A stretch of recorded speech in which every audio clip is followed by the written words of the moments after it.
And tonight, we note the death of a television legend, Mike Douglas. He was a kinder, gentler talk show host. The Mike Douglas Show ran 5 days a week, 90 minutes a day, from 1961 to 1982, 21 years. Welcome to the Mike Douglas Show. The show was based in Philadelphia, aimed at middle America.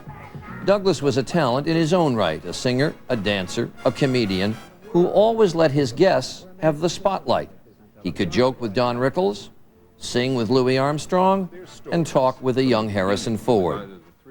He even featured Tiger Woods' first national TV appearance. At the same time, Bob Hope was his guest. Wrap it right in there. Wrap it right in. Mike gave many young talents their earliest television exposure. Oh, God, I'm hip. Saw a smoke detector in the store the other day.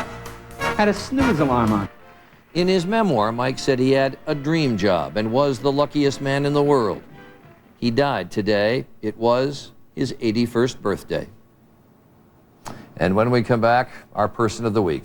Talk show host died at 5:30 a.m. in a Palm Beach Gardens, Florida hospital.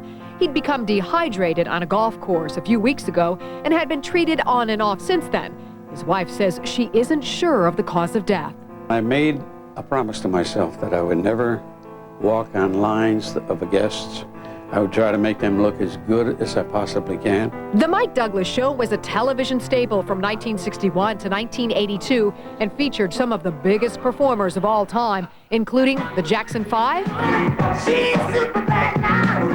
2-year-old Tiger Woods, and John Lennon, who co-hosted the show for a week in 1972.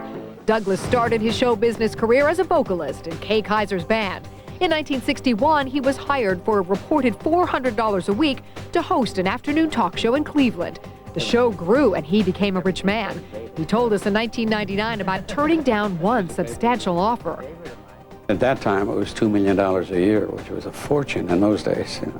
Now Oprah gets that for clearing her throat, you know. When Rosie O'Donnell started her talk show, she said Mike was her idol. When you're 8 years old and you're watching Mike Douglas every day, and you see him with Cher and John Lennon and all the people he interviewed, it's a pretty big thing. Especially when she says, "You're my favorite."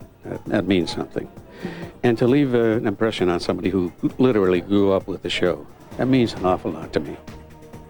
Something you may not have known about Mike, he actually had a hit record back in 1966 with The Man in My Little Girl's Life.